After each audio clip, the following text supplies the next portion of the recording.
لیکن اسی زبان سے ہم دیکھتے ہیں کہ بعد میں ایسی باتیں بھی نکلتی ہیں جو جدائیوں کا، لڑائیوں کا، جھگڑوں کا باعث بنتی ہے۔ تو اس طرح سے انسان جو ہے وہ پیدائشی طور پر انسان نے خدا نے جو رشتے دیے ہیں وہ خدا کی موجودگی ہر لمحہ ان رشتوں میں موجود ہوتی ہے۔ تو اس کو ہم دیکھنے کی کوشش کریں گے خدا کے پاک کلام میں سے بھی۔ تو میں گزارش کروں گا کہ ہم خدا کے پاک کلام میں سے پڑھیں گے تکوین کی کتاب، اس کا 2 باب، اس کی 23ویں آیت ہم پہلے سنیں گے، صرف 23ویں آیت پڑھیں گے۔ اور انسان نے کہا اب یہ میری ہڈیوں میں سے ہڈی اور میرے گوشت میں سے گوشت ہے، وہ ناری کہلائے گی کیونکہ نر سے نکالی گئی۔ ہاں، یہ آیت بہت ہی خوبصورت ہے جو انسان کو انسان کی پہچان کرواتی ہے، اور کہتے ہیں کہ خدا نے ہوا کو بنانے کے لیے علیحدہ سے مٹی نہیں لی، بلکہ آدم ہی سے اسے نکالا گیا تاکہ آدم کو اور ہوا کو محسوس ہو کہ مرد اور عورت جو ہیں وہ ایک دوسرے کو مکمل کرتے ہیں، اور مکمل انسان خدا نے بنایا خاندان کی صورت میں۔ اور یہ میری ہڈیوں میں سے ہڈی، یہ قبولیت کا سب سے بڑا نشان ہے، اور خدا جو ہے قبولیت کا پہلا قدم ہے۔ اگر قبولیت نہیں ہماری زندگی میں تو خدا نہیں ہماری زندگی میں، اور کوئی ایسا رشتہ نہیں ہے جس کی بنیاد قبولیت نہ ہو۔ تو اس لیے یہاں پر ہم دیکھتے ہیں اور کہتے ہیں کہ یہی ہے پہلا خاندان جو خدا نے مقرر کیا۔ اس لیے ہم دیکھتے ہیں کہ یسوع مسیح کے ساتھ ایک سوال ہوتا ہے پاک نکاح کے حوالے سے، تو یسوع مسیح اسی کی طرف اشارہ کرتا ہے کہ تم نہیں جانتے کہ ابتدا میں کیا تھا، میرے باپ نے کیا کیا، آدم اور ہوا کو بنایا اور انہیں برکت دی، اور وہی عمل پاک نکاح کے وقت جو ہے وہ گرجا گھر میں دہرایا جاتا ہے۔ بلکہ یسوع مسیح ایک لفظ کا اضافہ کر دیتا ہے، کہتا ہے پس جس سے خدا نے جوڑا ہے اسے کوئی انسان جدا نہ کرے۔ یہ ہے پہلا قانون، یہ ہے پہلا رشتہ جو خدا نے انسان کے درمیان میں انسان کے لیے مقرر کیا۔ کہتے ہیں کہ پہلا تو یہ کہ خدا خالق ہے اور یہ کائنات مخلوق ہے، تو یہ تو خدا کا اور مخلوق کا رشتہ ہو گیا، لیکن انسان کا انسان کے ساتھ جو پہلا رشتہ ہے وہ یہی رشتہ ہے، یہ تمام رشتوں کی ماں ہے جو یہ رشتہ، اور اسی رشتے سے دنیا جہان کے رشتے نکلتے ہیں، ساری دنیا جہان کے رشتے یہی سے نکلتے ہیں۔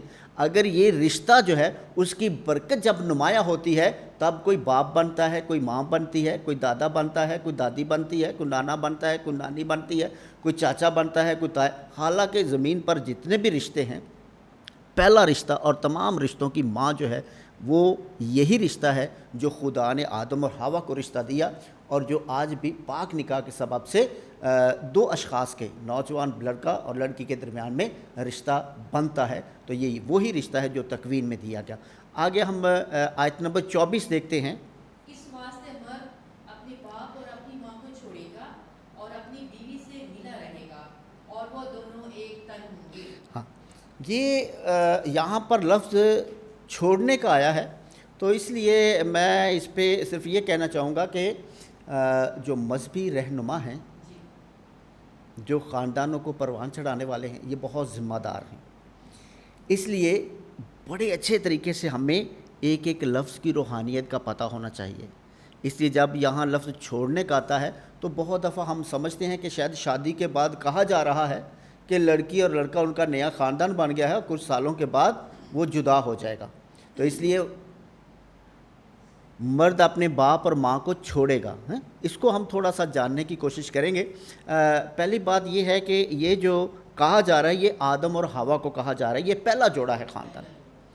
اب اگر ہم کہیں کہ یہ خدا کی نسبت، کیونکہ آدم کا نہ کوئی جسمانی طور پر باپ ہے نہ کوئی ماں ہے، ان کی ماں بھی خدا ہے، باپ بھی خدا ہے، کیونکہ اسی سے وہ تخلیق ہوتے ہیں، تو اس لیے یہ کہنا کہ مرد اپنے ماں اور باپ کو چھوڑے گا، اگر ہم آدم اور خدا کی نسبت سے کہتے ہیں تو یہ بھی برکت نہیں ہو سکتی، کیونکہ انسان کا خدا سے، اپنے الہی باپ سے، الہی ماں سے دور چلے جانا یہ تو ہلاکت ہے، یہ تو برکت نہیں ہو سکتی۔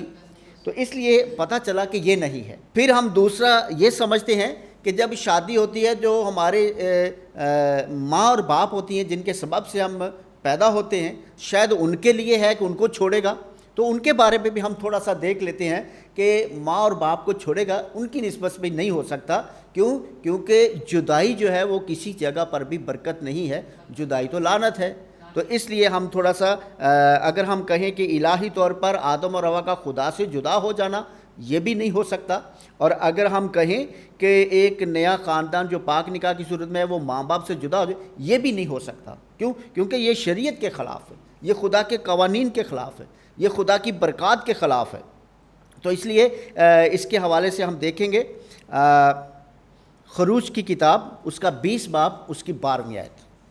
خروج کی کتاب اس کا 20 باب اس کی 12ویں آیت میں ہم دیکھیں گے کہ خدا جو ہے وہ 10 احکام میں تیسرا حکم جو ہے وہ والدین کی عزت اور احترام کے بارے میں کہتے ہیں, اور دیکھتے ہیں کہ یہ شریعت کے خلاف ہے. اگر چھوڑ دیا جائے تو یہ کیسے ہو سکتا ہے؟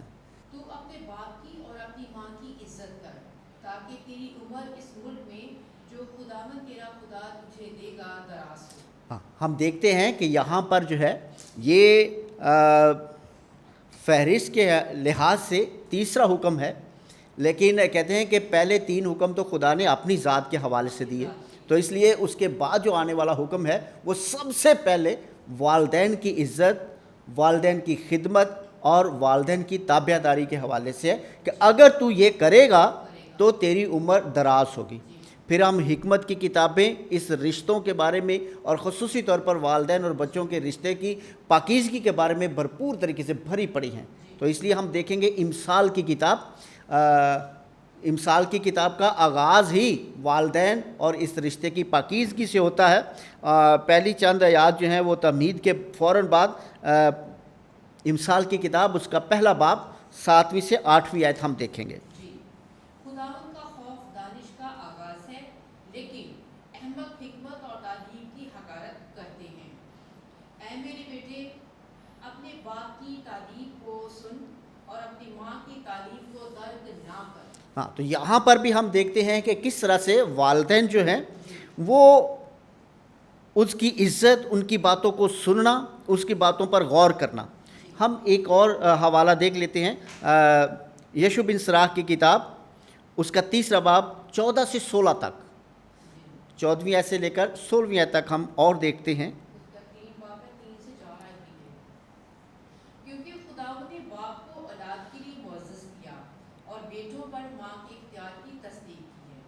بیٹا, اپنے باپ کی اس کے بڑھاپے میں مدد کر اور اس کی زندگی میں اسے غمگین نہ کر, اور اپنی ماں کی قسموں کی برداشت کے لیے تجھے اچھی جزا دی جائے گی. ہاں, جو اپنے باپ کو چھوڑ دیتا ہے وہ کفر بکنے والے کی مانند ہے, اور جو اپنی ماں کو غصہ دلاتا ہے وہ اپنے خالق کی طرف سے ملعون ہے. تو یہ جو ابھی آپ نے حوالے پڑھے ہیں اس میں ہم دیکھتے ہیں کہ کس طرح سے ماں باپ کو چھوڑ دینا ملعون اور لعنت قرار دیا گیا ہے. تو اس لیے کیسے ممکن ہے کہ ہم اس تکوین کی کتاب میں جو عہد ہے چھوڑ دینا اس سے نسبت لیں کہ چھوڑ دینا, تو اس کا مطلب یہ نہیں ہے. اب اگر یہ نہیں ہے تو پھر اس عہد کی روحانیت کیا ہے, پھر اس کی روح کیا ہے, پھر ہم کیسے لوگوں کو سمجھا سکتے ہیں؟ تو یہاں جو چھوڑ دینا لفظ آیا ہے اس کا ہرگز مطلب جدا ہو جانا نہیں ہے. اس کا مطلب یہ ہے کہ جو تمام رشتوں کی ماں رشتہ ہے, اب یہ انتہائی پاک اور پوتر رشتہ ہے. میاں اور بیوی مل کر ایک دوسرے کو کامل صورت کرتے ہیں. اگرچہ آنے والی زندگی میں والدین اور بچوں کا بہت گہرا رشتہ ہے, تو ان رشتوں کے اندر گنجائش پیدا کرنا تاکہ مکمل روحانیت کے ساتھ ان رشتوں کو قبول کیا جائے. یعنی بیٹی جو اپنا خاندان چھوڑ کر, اپنے بہن بھائی چھوڑ کر آپ کے گھر, آپ کے خاندان کا حصہ بننے کے لیے آ رہی ہے, اور وہ حصہ سب سے پہلے میاں بیوی جو ہیں ان کے ساتھ جو رشتہ جڑا ہے, جو خدا نے رشتہ جوڑا ہے, اب اس رشتے کے لیے عزت اور اس رشتے کے لیے جگہ بناؤ تاکہ وہ سما سکے اور پوری روحانیت کے ساتھ وہ اپنی زندگی آپ کے خاندان میں گزار سکے, تاکہ خدا کبھی ہمارے خاندان اور خدا کبھی ہمارے رشتوں سے الگ نہ ہو. تو اس طرح سے کوئی ایسا لمحہ نہیں ہے رشتوں کے اندر جب خدا کی موجودگی نہ ہو. خدا کی موجودگی ہر لمحہ ہے، لیکن شیطان ان رشتوں پر داغ اور دھبے لگاتا ہے، اور یہ مختلف طرح سے، جیسے میں نے کہا، حسد، نفرت، تکبر، ان کے راستے سے وہ ہمارے احساسات میں، ہمارے جذبات میں، ہمارے خیالوں میں شامل ہو کر ہمارے رشتوں کو پامال کرتا ہے. اور آج کا دور انتہائی خطرناک دور ہے. کیونکہ جب خاندانی ان رشتوں پر بہت بڑی یلغار ہے، ان رشتوں کو توڑا جا رہا ہے مختلف طریقوں سے. انسان کے ذہنوں کو اتنا مائنس اور منفی بنا دیا گیا ہے کہ اس کا سب سے پہلا نتیجہ جو ہے وہ ان رشتوں کے ٹوٹنے کے سبب سے ہو رہا ہے. تو ہم نے ان رشتوں کو مضبوط کرنا ہے، ان رشتوں کو توانا بنانا ہے، ان رشتوں کو پائیدار بنانا ہے. اور بائبل مقدس بنیادی طور پر ان رشتوں پر بہت زور دیتی ہے تاکہ ایک توانا خاندان اور مسیحت کے اندر جو ہے مضبوط خاندان ہو، کیونکہ مضبوط خاندان سے مضبوط زندگی اور خوبصورت زندگی نکلتی ہے. اور اس سے ایک بات یہ بھی سمجھ میں آ رہی ہے کہ جب ایک شادی کی جاتی ہے جوان بیٹی اور بیٹی کی، تو رشتہ داروں کو اکٹھا کیا جاتا ہے. تو اس کا صرف رشتہ داروں کا ایک اس میں مثبت کردار بھی آ جاتا ہے کہ اگر کبھی زندگی میں ان کی زندگی میں اونچ نیچ ہو جائے، تو جس طرح آپ نے ان کی شادیوں کو جوڑنے میں اکٹھے ہوئے ہیں، تو دوبارہ آپ ان کو اس طرح ریکنسیلیشن کے لیے، ان کی صلح صفائی کے لیے بھی آپ اس طرح اکٹھے ہونا، ان کی مدد کرنی ہے. کہ اگر ان کو اس طرح کو پرابلم آ جاتی ہے میاں بیوی میں، لڑائی جھگڑا جدائی، تو یہ پورے خاندان کو، معاشرے کا فرض بن جاتا ہے کہ وہ بھی ان کی اس طرح کے ملاپ میں دوبارہ صلح صفائی میں ان کی پوری مدد کرے. جی اچھا بابا جی، اگلا سوال یہ ہے کہ آپ ہمارے ناظرین کو یہ بتائیے کہ ایک مثالی اور مسیحی خاندان کیسے بن سکتا ہے؟ ہم کیا کون سی روایات، اقدار، اپنے خیالات کو کیسا بنائیں اپنے خاندان کو، رشتہ داروں میں کیا کریں کہ ہمارا ایک خاندان جو مثالی خاندان بنے، دوسرے لوگ اس کو دیکھ کے فالو کر سکیں کہ یہ ایک مثالی خاندان. سب سے پہلے جیسے ہم دیکھ رہے ہیں کہ رشتوں کے اندر خدا موجود ہے، تو چار دیواری کے اندر بہت سے رشتے موجود ہیں. ان رشتوں کے اندر خدا کو پہچاننا، خدا کے ساتھ رشتہ رکھنا، یہ سب سے پہلی بنیاد ہے ایک مضبوط خاندان کے لیے. تو اب خدا جو ہے وہ ہمارے ان رشتوں میں کیسے پروان چڑھائیں، تو اس کے لیے سب سے پہلے ہے خدا کے ساتھ رشتہ، اور بائبل مقدس کے ساتھ گہرا رشتہ، دعا کے ساتھ گہرا رشتہ، اور خدا کی موجودگی اپنے خاندان میں. تو یہ کیسے ہوگی؟ پریکٹیکل ہمیں کیا کرنا ہوگا؟ پریکٹیکل طور پر انجیلی اقدار جو ہیں ہمیں فروغ دینا ہوگا، خاندانی طور پر ہمیں وقت دینا ہوگا، اپنے بچوں کے ساتھ ہمیں وقت گزارنا ہوگا، اور خدا کو اپنے خاندان میں شامل کرنا ہوگا دعا کے وسیلے سے، کلام پڑھنے کے وسیلے سے. اور مسیحی اقدار کیا ہیں؟ پیار ہے، محبت ہے، سلامتی ہے، عزت ہے، احترام ہے، ایک دوسرے کو قبول کرنا ہے، ایک دوسرے کی چھوٹی چھوٹی غلطیوں کو معاف کرنا ہے، پھر سے دوبارہ ان کو ان کے قدموں پر اٹھا کھڑا کرنا ہے. تو اگر ہم یہ ساری انجیلی اقدار جو ہیں وہ اپنے خاندان میں پیدا کر دیتے ہیں، تو خود بخود ہمارے آنے والی نسلوں میں، ہمارے خاندانوں میں جو ہے وہ خدا کی موجودگی اور خدا کی موجودگی کے سبب سے مثالی خاندان بنتا ہے. تو میں ایک مثال کے ساتھ بتانا چاہوں گا. کہتے ہیں کہ ایک دفعہ ایک غریب مالی جس کی بہت کم اجرت ہوتی ہے، لیکن بہت ایماندار تھا، خدا کے ساتھ گہرا رشتہ رکھنے والا تھا. اس کی بیوی بہت اچھی تھی، دونوں مل کر ہمیشہ دعا کرتے تھے. خدا نے ان کو اولاد دی، بہت خوش. ایک ان کا بیٹا تھا، ایک ان کی بیٹی تھی. تو وہ ہر روز دعا کرتے، اور پہلا درجہ ہمیشہ خدا کے کلام کو اور خدا کے ساتھ اپنا وقت گزارتے تھے. کہتے ہیں کہ ایک دفعہ کیا ہوا کہ مالی تھا، اور وہ کسی کے گھر میں باغبانی کرتا تھا، اور اس نے بہت خوبصورت پودے لگائے، سیب کا درخت لگایا، اور سیب کے درخت پر بڑا خوبصورت پہلا پھل آیا. تو مالک جو تھا اس کا، وہ بھی اس سے بہت متاثر تھا، اسے بہت اچھا جانتا تھا، عزت کرتا تھا. تو اس نے دیکھا کہ یہ بہت خوبصورت سیب کا پھل آ گیا ہے، تو اس نے کہا کہ وہ توڑ کر لاؤ. مالی جو ہے وہ اپنے مالک کے پاس لے جاتا ہے. تو مالک کہتا ہے کہ دیکھو، بے شک میں مالک ہوں، لیکن تیری محنت سے یہ سب کچھ ہوا، تو اس لیے اس پر تیرا پہلا حق ہے، اس لیے تو لے جا. وہ اپنے تھیلے میں ڈالتا ہے، گھر کی طرف جا رہا ہے. اور راستے میں سوچتا ہے کہ میری بیوی جو ہے وہ بچوں کے لیے اتنی فکر کرتی ہے، میں ادھر ہوتا ہوں، وہ کھانا بنانا، گھر کی صفائی کرنا، کام کرنا، سارا کام بڑی محنت سے کرتی ہے، تو اس لیے مجھ سے زیادہ اس کو ضرورت ہے کہ یہ سیب میں اسے دوں گا۔ تو وہ لے جا کر اپنی بیوی کو دیتا ہے، پیش کرتا ہے۔ اب وہ جو اس کی بیوی ہے وہ سوچتی ہے کہ میرا جو بڑا بیٹا ہے وہ اسکول جاتا ہے، پڑھتا ہے، اتنی محنت کرتا ہے، تو یہ جو پھل ہے یہ اس کے لیے زیادہ ضروری ہے، وہ پڑھے گا، لکھے گا اور اس پھل کو کھائے گا، اس کی صحت کے لیے، اس کے ذہن کے لیے، اس کی زندگی کے لیے یہ بہت اچھا ہے، اس لیے وہ رکھ لیتی ہے۔ تو کہتی ہے کہ جب میرا بیٹا آئے گا تو میں اس کو دوں گی۔ اب جب بیٹا آتا ہے تو وہ اس کو سیب دے دیتی ہے کہ بیٹا یہ میں تیرے لیے رکھا ہے تو تو اس کو کھا لے۔ اب وہ اپنے ذہن میں سوچتا ہے، کہتا ہے کہ میری بہن کتنی پیاری ہے، تو میں اس سے بہت پیار کرتا ہوں، تو اس لیے بجائے اس کے کہ یہ سیب میں کھا لوں تو میں اپنی بہن کو دوں گا تحفے کے طور پر، تاکہ وہ اسے کھائے، مجھ سے زیادہ اس کو زیادہ ضرورت ہے۔ ہاں، محبت ہے نا۔ اب ہم دیکھتے ہیں تو کیا کرتا ہے کہ وہ بیٹا اپنی بہن کو وہ سیب دے دیتا ہے۔ جب بہن کو سیب دے دیتا ہے تو بہن اس کی سوچتی ہے کہ میرے لیے تو میری ماں ہی سب کچھ ہے، وہ کتنی ہماری فکر کرتی ہے، کتنا جو ہے وہ ہمارے لیے محنت اٹھاتی ہے، تو اس لیے یہ سیب جو ہے وہ میں اپنی ماں کو دے دوں گی۔ تو وہ پھر سیب جو ہے وہ ماں کے پاس آتا ہے۔ جب وہ ماں کے پاس آتا ہے تو وہ سیب لے کر وہ اپنے خاوند سے بات کرتی ہے، وہ کہتی ہے کہ یہ دیکھیں یہ سیب تو دوبارہ میرے پاس آ گیا ہے، یہ آپ نے مجھے دیا تھا تو میں نے تو بیٹے کو دیا تھا کہ چلو میں اسے دوں گی۔ تو وہ خدا کا شکر کرتا ہے، تو کہتا ہے کہ آؤ سب مل کر ہم بیٹھتے ہیں۔ وہ سب مل کر بیٹھتے ہیں اور پھر وہ سارا پوچھتے ہیں کہ یہ کیسے سیب دوبارہ یہاں پر آ گیا، ماں کے پاس کیسے آ گیا۔ تو وہ سب پتہ چلتا ہے، سب شیئر کرتے ہیں کہ میں نے سمجھا تھا اس کو زیادہ ضرورت ہے، میں نے سمجھا تو اس کو زیادہ ضرورت ہے۔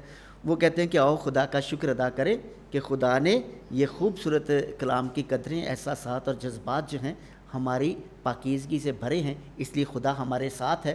تو آؤ ہم اس کو 4 ٹکڑے کرتے ہیں، اور انہوں نے 4 ٹکڑے کیے اور سب نے ایک ایک پیس کھایا اور خدا کا شکر ادا کیا۔ یہ ہے مثالی خاندان۔ یہ ایک ہی وجہ سے، ایک ہی بنا پر جو ہے وہ قائم ہو سکتا ہے، اور وہ ہے جب ہم اپنے رشتوں کے اندر خدا کی پاکیزگی اور خدا کی موجودگی جو ہے اس پر ایمان رکھیں اور اس کا تجربہ کرتے جائیں، تو مثالی خاندان بنتا چلا جائے گا۔ اچھا بابو جی، اگلا سوال یہ ہے کہ کلیسیا کی اکائی خاندان ہے جو کہ پاک نکاح سے وجود میں آتا ہے، تو آپ اس کی روحانیت کے بارے میں ہمارے ناظرین کو کچھ بتائیں۔ ہاں، پاک نکاح وہی عمل ہے جو ابھی ہم نے تکوین کی کتاب میں دیکھا۔ تو پاک نکاح کیا ہے؟ جوانی کی عمر میں ایک لڑکا ایک لڑکی خوشی کے ساتھ کلیسیا کے روبرو کاہن کے سامنے یا خدا کے جو خادم ہیں ان کے سامنے اپنے آپ کو پیش کرتا ہے، اور خدا کا خادم یا کاہن بڑی خوشی سے ان کو قبول کرتا ہے۔ یہ ہمیں دکھائی دیتا ہے، لیکن اس کے سبب ہماری الہیات کیا ہے کہ نوجوان لڑکا اور لڑکی اپنے آپ کو خدا کے سامنے پیش کرتا ہے، اور خداوند خدا خوشی کے ساتھ انہیں قبول کرتا ہے اور پھر برکت دے کر انہیں ایک خاندان بناتا ہے۔ الہی طور پر یہ ہوتا ہے، اور یہ ہے، اس کو ہم کہتے ہیں پاک نکاح۔ یہ ہے پاک عہد، دائمی عہد۔ اور کہتے ہیں کہ یہ کیسے؟ کہ جب خدا ان کو اپنی قبول کرتا ہے تو کہتے ہیں کہ خدا اپنی صفات ان کو بخشتا ہے، اپنی صفات، اپنی ذات کی صفات۔ کیسے؟ ہم دیکھتے ہیں، ہمارا ایمان ہے کہ خالق خدا ہے، اس کے علاوہ کوئی خلق نہیں کر سکتا، خدا ہی خلق کرنے والا ہے۔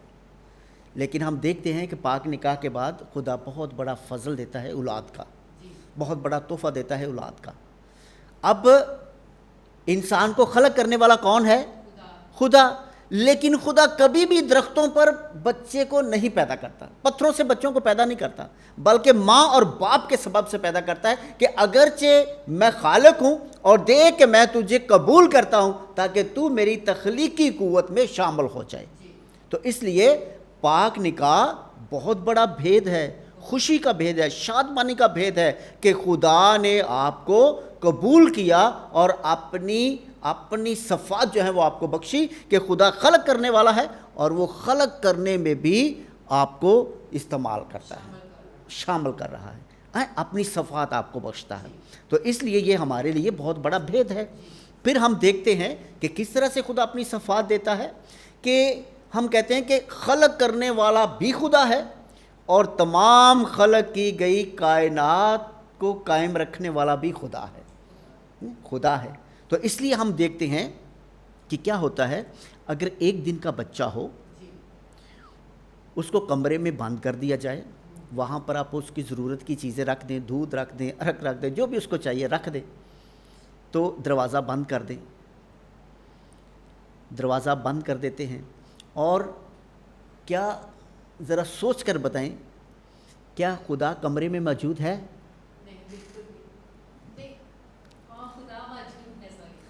ابھی ہم تو اس لیے آپ ذرا سوچ کر بتائیں کیا خدا کمرے میں موجود ہے؟ جی بالکل موجود ہے۔ کیا بچے کے لیے جو ضروریات کی چیزیں ہیں کمرے میں موجود ہے؟ جی چیزیں موجود ہیں۔ قائم رکھنے والا زندگی کو کون ہے؟ خدا ہے۔ خدا بھی موجود ہے، کھانے پینے کی چیزیں بھی وہاں پر موجود ہیں۔ ایک ہفتے کے بعد آپ جاتے ہیں، دروازہ کھولتے ہیں، کیا بچہ زندہ ہوگا کہ مر جائے گا؟ مر جائے گا۔ ہاں، حالانکہ خدا خالق ہے، سب کچھ چیزیں مہیا کی ہیں، تو اس کے باوجود بچہ مر جائے گا۔ کیوں؟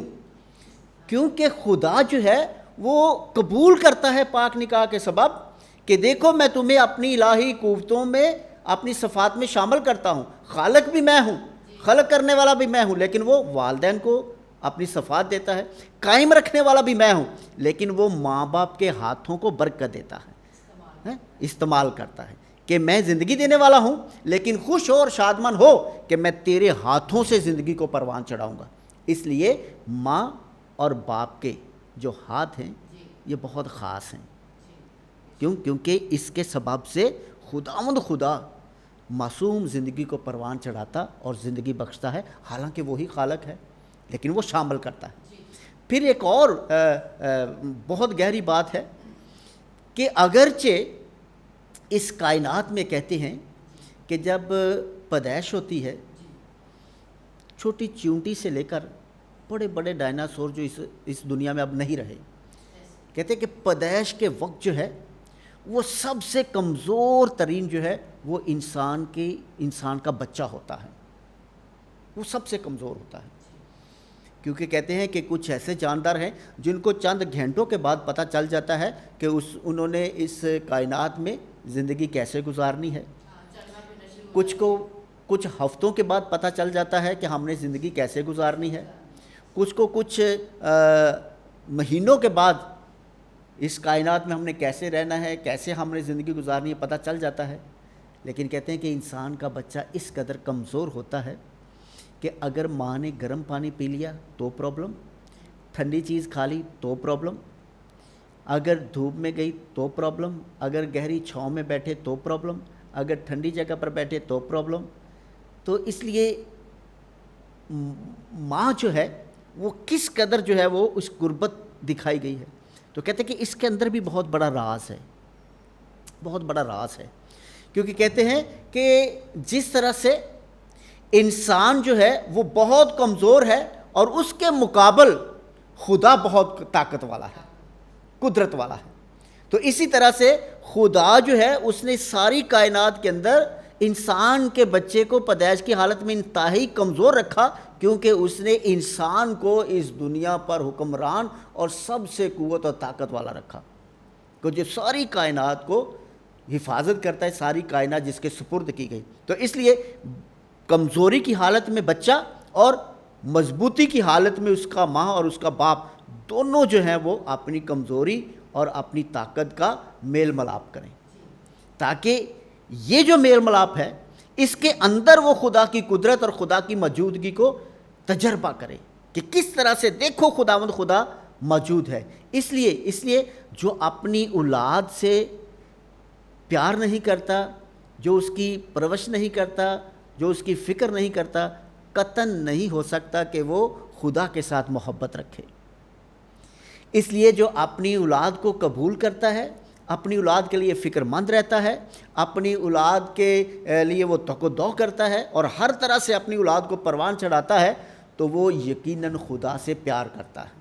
تو اس لیے کہتے ہیں کہ جب انسان کو اولاد جیسی نعمت ملتی ہے تو کہتے ہیں کہ ایک بار پھر اپنا آپ ہی انسان کو مل جاتا ہے.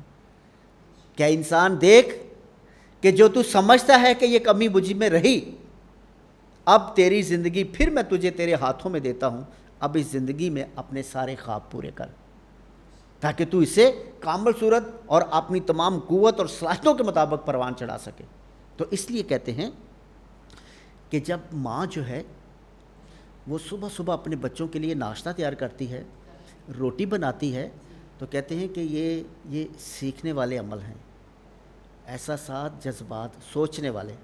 تو کہتے ہیں کہ ایک ماں جب صبح سویرے اپنے بچوں کے لیے روٹی بنانے کے لیے آٹا گوندتی ہے تو کہتے ہیں کہ وہ آٹا گوندتے ہی اپنے سارے خواب اس میں شامل کر دیتی ہے, اپنے احساسات اور جذبات اس میں شامل کر دیتی ہے, اپنی زندگی کی ساری خوشیاں اس میں شامل کر دیتی ہے, اپنا پورا مستقبل جو ہے وہ اس میں شامل کر دیتی ہے, اور پھر اسے بنا کر جب اپنے بچے کے پاس لاتی ہے تو کہتے ہیں کہ اس روٹی کی صورت میں اصل میں ماں اپنا آپ ہی اپنے بچے کے سامنے پیش کرتی ہے.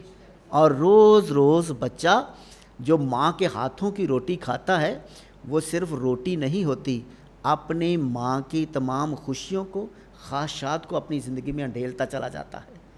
اور اگر وہ اس ساری چیزوں کو جانتا ہے تو پھر ہمیں پتہ چلتا ہے کہ ایک اولاد کا کیا فرض بنتا ہے کہ اس کے ماں اور اس کے باپ نے اپنا سارا کچھ سمو کر اپنے بچوں کی زندگی میں منتقل کر دیا ہے. اب مبارک ہے وہ اولاد جو اپنے ماں اور باپ کے خوابوں کو پورا کرتے ہیں, کیونکہ ماں نے تو روز روز اپنی شخصیت دی نا, تو کہتے ہیں کہ باپ وہ ہستی ہے جو اپنے کندھوں پر اپنے بچوں کو اٹھاتا ہے. تو کندھوں پر اٹھانے کا بڑا معنی ہے. کہتے ہیں کہ کندھوں پر اٹھانے کا مطلب کیا ہوتا ہے کہ باپ چاہتا ہے کہ جس چیز کو میں نہیں دیکھ سکتا میرا بیٹا اس کو دیکھے, جس بلندی پر میں نہیں جا سکا میرا بیٹا ان بلندیوں پر جائے. اور واحد کہتے ہیں کہ باپ ہے جو اپنے سے آگے بڑھ جانے پر خوشی اور شادمانی محسوس کرتا ہے کہ میرا بیٹا مجھ سے بڑا ہے. تو اس لیے یہ بہت مقدس رشتے ہیں. تو تمام رشتوں کے اندر, کیونکہ ہمارے پاس اتنا وقت نہیں ہے, تمام رشتوں کی بنیاد جو ہے وہ احساسات, جذبات ہیں, اور ان کی جائے سکونت دل ہے, اور جو دل ہے اس میں خدا کا بسیرا ہے. تو یہ تینوں چیزیں جب مل جاتی ہیں تو پھر ہمیں اس جو ہمارا پروگرام ہے اس کی سمجھ آتی ہے کہ رشتوں کے تقدس میں خدا موجود ہے اور وہ موجود رہتا ہے. ہاں جی. اگلا سوال ہے کہ پاک خاندان ہے جو ہولی فیملی اس کو کہتے ہیں, پاک خاندان ہمارے لیے کیسے تکلیف کا باعث بن سکتا ہے, یعنی کہ ہم جو ہے اب پاک خاندان ہولی فیملی کو کیسے فالو کر سکتے ہیں, آپ اس کے بارے میں ہمارے ناظرین کو تھوڑا سا بتائیں, سمجھائیں. ہاں, ہماری باتوں کے بعد یہ بہت خوبصورت آپ نے بات کی. پاک خاندان, پاک خاندان اصل میں مرکز ہے راست بازی کا. راست بازی سے مراد یہ نہیں کہ جو میں چاہتا ہوں وہ کرنا, راست بازی اس میں نہیں ہے اپنی خواہشات یا جو میں سمجھتا ہوں وہ کرنا نہیں. راست بازی اس میں پوشیدہ ہے کہ میرا خالق اور میرا مالک جو مجھ سے چاہتا ہے میں وہ کروں. تو اگر وہ کرنا شروع کر دے تو یہ ہے راست بازی. تو ہم دیکھتے ہیں پاک خاندان راست بازی کا مرکز اور سرچشمہ ہے. حالانکہ ہم دیکھتے ہیں ولی یوسف بائبل مقدس میں شاید ہی کوئی لفظ ہے جو اس کی زبان سے ادا ہو, کوئی نہیں ہے. اس لیے اسے خاموش مقدس, اور ہم کہتے ہیں کہ ذرا تھوڑا سا سوچ کر دیکھو, آنکھیں بند کر کے ذرا مقدس یوسف کی زندگی پر دھیان و گیان کر کے دیکھو کہ وہ کس قدر قدم قدم پر اور پوری نجات کے منصوبے میں ہم دیکھتے ہیں کہ وہ ایسا کردار ہے جو سب کے لیے مثال بن گیا کہ دیکھو راست بازی اس میں نہیں کہ میں کیا چاہتا ہوں، راست بازی اس میں کہ میرا خدا مجھ سے کیا چاہتا ہے، کیونکہ اس نے مجھے خاص مقصد کے لیے پیدا کیا اس نے مجھے خاص مقصد کے لیے پیدا کیا، اور وہ مقصد کو پورا کرنا انسان کی راست بازی ہے۔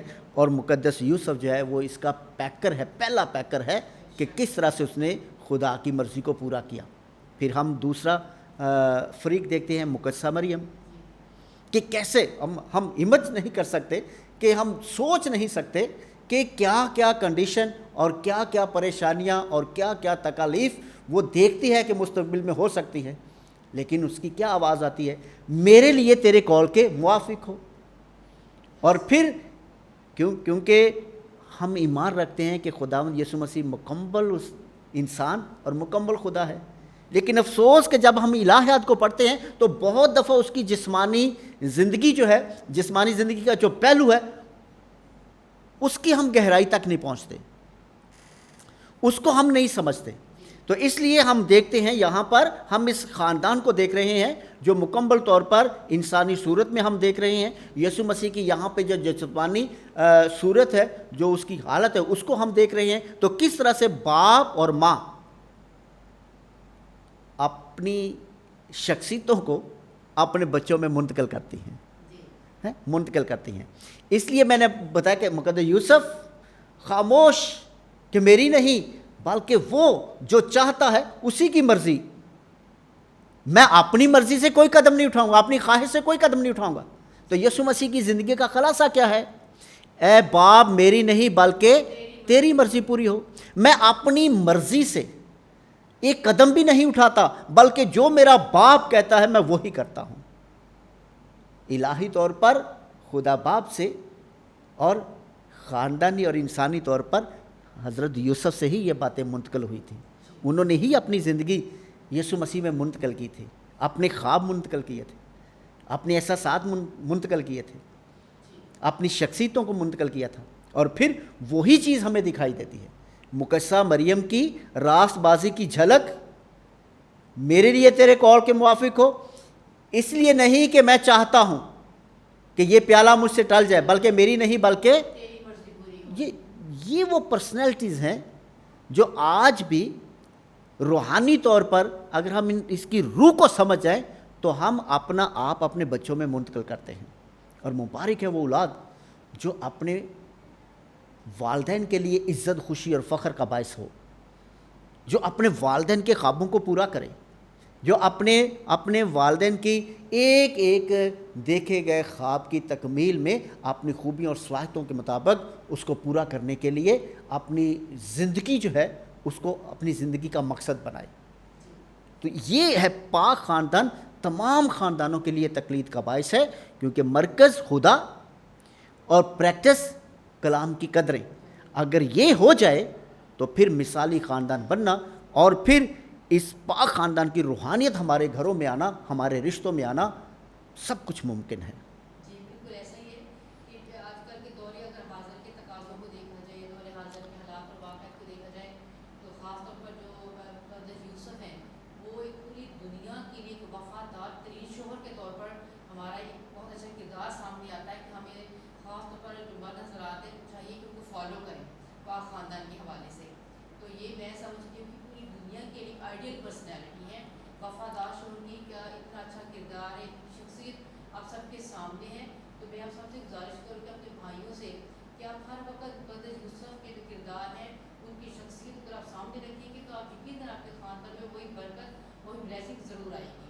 اچھا بابا جی، میرا اگلا سوال ہے کہ ہمارے بہت سے ایسے خاندان ہیں یا بہت سے ایسے جوڑے ہیں کہ جن کو ابھی تک اولاد جیسی نعمت نہیں ملی، تو ان کے لیے آپ انہیں کیا ایڈوائز کریں گے، آپ انہیں کیا سمجھائیں گے اس کے بارے میں؟ بالکل، ہم دیکھتے ہیں کہ خاندان کی تکمیل جو ہے وہ اولاد سے ہوتی ہے۔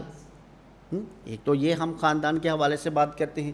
دوسری بات جو بہت زیادہ سیکھنے والی، سمجھنے والی ہے، وہ یہ ہے کہ ہر شخص جو اس زمین پر آیا ہے وہ خدا کا خاص ہے، وہ منفرد ہے, اس جیسا کوئی نہیں, اور اس کی زندگی میں جو خدا نے اپنا مقصد رکھا ہے وہ کسی اور میں نہیں رکھا.